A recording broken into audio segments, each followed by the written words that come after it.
আইতাম না আমি আমার গরু গোস্তের কথা কে আমার লইছি পাঁচটা হুইল পাঠাতে ধুই আবার খাবেন আবার খাওয়াবো কি খাওয়াবি? ফাঙ্কা দরকার বলে রবি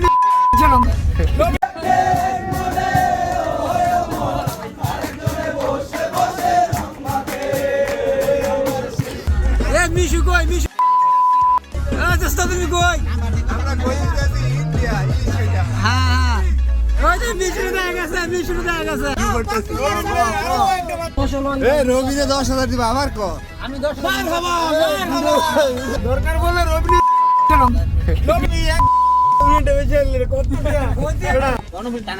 কোনো জানো যাও তুমি আচ্ছা তুমি সব যাও সমস্যা নাই ঠিক আছে আমি এই দোয়াটা কবুল একদিন ডিজাইন লাভ একদিন ডিজাইন লাভ আসসালামু আলাইকুম এভরিওয়ান, আপনারা সবাই কেমন আছেন? আশা করি আপনারা সবাই ভালো আছেন। আলহামদুলিল্লাহ আমিও খুব ভালো আছি।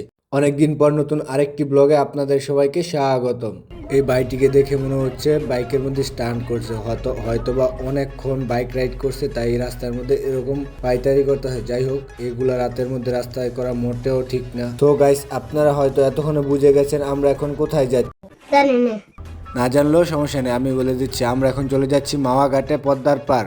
গরম ভাত দিয়ে ইলিশ ভাজা এবং বেগুন ভাজা খেতে। দীর্ঘ 5 ঘন্টা জার্নির পর অবশেষে আমরা চলে আসলাম মাওয়া ঘাটে, পদ্মার পার। যেহেতু রাস্তায় অনেক জ্যাম ছিল আর আমাদের আসতে অনেক লেট হয়ে গেছে, তাই আমাদের সবার প্রচণ্ড ক্ষুধা পেয়েছে। তাই আমরা আগেই প্রথম প্ল্যান হচ্ছে আমরা সবাই এখানে মাছ কিনে তারপর মাছ বাছতে দিব, তারপর খাওয়া দাওয়া শেষ করে তারপর আমরা সবাই ঘোরাঘুরি করতে চলে যাব মাওয়া নদীর পার। এখানে প্রত্যেকটা হোটেলের সামনে বক্সের ভিতরে ইলিশ মাছগুলো ফ্রিজিং করে রাখা হয়, তারপর গ্রাহকদের চাহিদা অনুযায়ী সেই মাছগুলোকে বের করে দেওয়া হয়। গ্রাহকরা পছন্দ করে সেই মাছগুলো ক্রয় করতে পারে।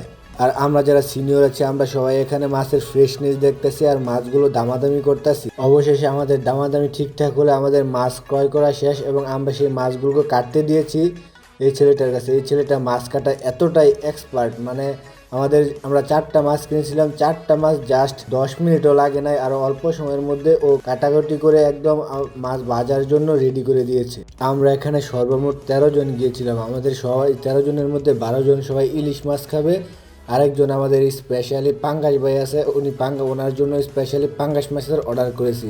আর এই দিকে আমাদের বেগুনগুলো প্রস্তুত হয়ে গিয়েছে।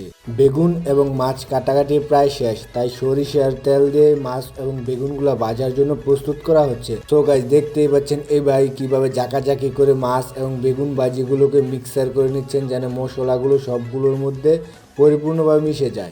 পাঁচটা হুইল পাঠাতে ধুই আবার খাবেন আবার খাওয়াবো কি খাওয়াবি? ফাঙ্কা বাংলাদেশের জাতীয় মাছ পাঙ্কাশে আইতাম না আমি আমার গরু গোস্তের কথা কে আমার লইছি বেগুন ভাজা এইদিকে পদ্মাবাড়ির স্পেশাল কুক মাছ এবং বেগুনগুলোকে স্পেশাল ভাবে ভাজি করে নি। এদের দেখে কেউ আবার পদ্মাবাড়ির বাবুর্চি ভেবে বসবেন না, এরা একদিনের কুক। যারা বাড়িতে কখনো একটা পেঁয়াজও কেটে খায় না, মার হাতে খায়, তারা এখানে গেছে রান্না করতে। এখানে সাব্বির তার পছন্দের পাঙ্গাস মাছটি বেজে নিচ্ছে, আর আমাদের ইলিশগুলো এখানে প্রায় তৈরি হয়ে গিয়েছে। আর এগুলো হচ্ছে ইলিশ মাছের লেজের ভর্তা, দেখলেই জিভে জল চলে আসে। মহিলা মানুষের রান্না বেশি স্বাদ না পুরুষ মানুষের রান্না স্বাদ? আমাদের রান্না বান্না প্রায় শেষ, তাই আমরা সবাই এখানে খেতে বসে পড়েছি। সো খাওয়ার টাইমে কথা কম বলাই বেটার। খাওয়া দাওয়া শেষ করে আমরা সবাই চলে আসলাম পদ্মার পার ফ্রেশ হওয়ার জন্য। আর এদিকে দেখলাম ঢাকা থেকে কিছু সঙ্গীত শিল্পী এসে গান করতেছে।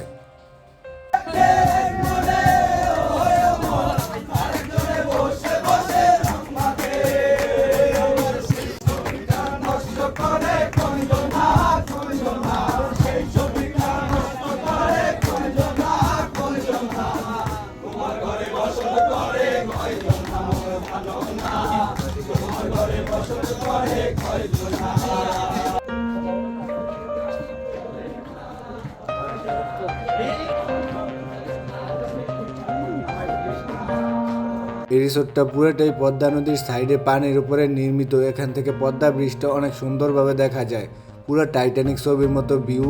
ওই জায়গায় এনামুল দাঁড়িয়ে আছে আর পিছনে পদ্মা সেতু, তাই আমরা এই জায়গায় কিছু ফটোশ্যুট করে নিলাম। আর এদিকে আমাদের জুয়েল ভাই টাইটানিক স্টাইলে মেয়েদের স্টাইলে ছবি নেওয়ার জন্য পোজ দিতেছে। জুয়েলের টাইটানিক স্টাইলে ছবি তোলার পর আমরা বাসার উদ্দেশ্যে রওনা দিলাম। আর এদিকে দেখি আমাদের গাড়ির টায়ার পাংচার হয়ে গেছে, তাই রিপেয়ার করে নিলাম।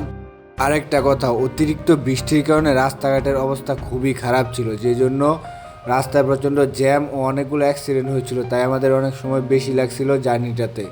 দীর্ঘ 12 ঘন্টা জার্নির পর অবশেষে আমরা আমাদের এলাকায়, আমরা আমাদের শীতলক্ষা নদীর উপর, আর এখন আমরা বাসার খুব কাছাকাছি। Thank you so much everyone. দেখা হবে আরেকটি নতুন ভিডিওতে। ততদিনে সবাই ভালো থাকবেন, সুখে থাকবেন। আল্লাহ হাফেজ।